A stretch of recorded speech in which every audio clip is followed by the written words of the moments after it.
It's 1993 and a mysterious illness hits the area known as the Four Corners of the United States. Border residents from New Mexico, Arizona, Colorado, and Utah begin to fall ill with flu-like symptoms. It ends up being something much worse.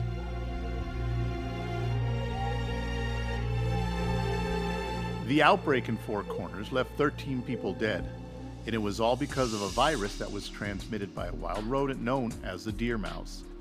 These mice carried with them a type of hantavirus known as the sin nombre virus. So what is hantavirus? It's a virus carried by wild rodents that can be shed through their droppings, urine, or saliva. You never want to disturb any rodent droppings unless you're familiar on how to clean them up using the wet cleaning method. There is no treatment for HPS or hantavirus pulmonary syndrome. That's why it's important to stop it before it stops you. Mice can be a problem. Today we're going to go in this trailer that's been sitting here for quite a few years. It's infested with mice. I'm Ron Ramos. I'm with the San Diego County Vector Control Program. Ron's been dealing with rodents for 19 years. We'll monitor on a day-to-day basis different areas of the county. If we're informed of a problem or a disease or an outbreak, then we'll go right to that area and do our testing. He's going to be testing for hantavirus. Before he does any testing, Ron has to set traps. Down goes the trap, in goes the food. Hantavirus has been found as far east as Campo. We've found it in Penasquitos, Escondido, Rancho Bernardo, even the oceanside areas. Hantavirus is a disease transmitted from rodents to humans. Its symptoms are flu-like. Deer mice are the main rodents that carry hantavirus. Deer mice are found in urban fringes, fields, and mountain areas. They rarely inhabit urban areas. These mice will urinate, defecate, even their saliva. It can attach itself to a dust particle, and then these minute particles can become aerosolized. And that's when the problem begins, breathing in the dust. Say you open up this trailer, you haven't let it air out, you go in there and sweep or you're looking for something, and then you're breathing these minute particles that may contain the hantavirus. Hantavirus pulmonary syndrome, or HPS, can be deadly. So if you know you've been in a location that's been vacant for a while and you start experiencing flu-like symptoms, let your physician know. The traps are set and left overnight. The next day, Ron collects the traps and proceeds to bleed the mice. He'll have the blood samples tested for hantavirus. When we do find hantavirus, we'll post the areas, a press release goes out, we'll notify the property owner and tell him what he can do to correct the problem if there are mice getting inside his property. The samples are tested at the Vector Disease and Diagnostic Lab.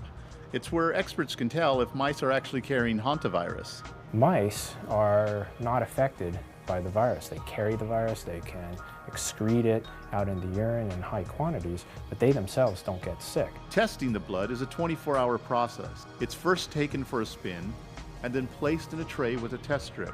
It's gently rocked for an hour, and then the strips are checked to see if the blood carries hantavirus. If it does, generally within a week is when you might expect to come down with clinical signs. The symptoms in the early phase may include fever, fatigue, and pain or muscle ache of large muscles of the body. 50% of people that have HPS will also have possibly chills, headache, dizziness, and abdominal pain.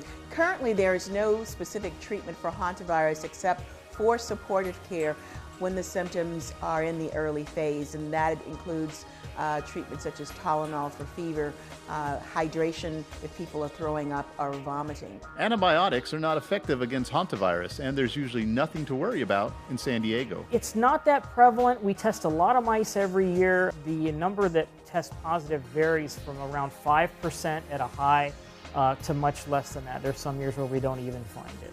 But if it was found in the county? Well, the concern obviously is the high fatality rate. I mean, if only one person gets it, that's a pretty high risk of them dying. Hantavirus pulmonary syndrome can lead to pneumonia, but it is not contagious and cannot be spread from person to person. If wild rodents end up getting into your sheds, storage units, or any type of confined space, you need to be extra careful. The absolute best thing the public can do for hantavirus prevention is to stop the mice from getting into your houses and outbuildings in the first place. What that means is excluding mice from your home. Okay, this is an opening right here. It's a dryer vent. My name is Sean Simmons. I'm a vector control tech for the County of San Diego. Sean's an expert when it comes to keeping unwanted pests out of your home. Today, he's got his teaching hat on. Keep in mind the County of San Diego does not do mice inspections. Basically, we're just showing you how to keep them out of your house. Sean doesn't want to scare people, but he says you shouldn't take rodent droppings for granted. You cannot tell the difference between a house mouse dropping and a deer mouse dropping. So whenever you come across a dropping, especially if they're dry, you might want to assume there's Hantavirus there. Okay, there is an opening right here. Don't want to take any chances, so some expanding foam will work really good right here. He looks over the entire home for any type of opening that might invite rodents in. Okay, I do see another small opening right here. Most holes are really simple to repair. I would definitely seal that up. A lot of the holes, as we saw around this house, they weren't very big and they could be sealed up with foam. Or you can easily cut steel wool and stuff it in holes so rodents don't get in. Simple rodent control can be done by any homeowner if they're willing to do it. One of the easiest places rodents can get into, your garage. The biggest reason is a garage is really hard to seal up. This gap right here is more than a ½ inch, so that's plenty enough room for a mouse or a rat to get in. I'm going to sit this trap right next to the gap right there, but I'm also going to show you trap placement. That's really important. I'm going to bait it with some peanut butter.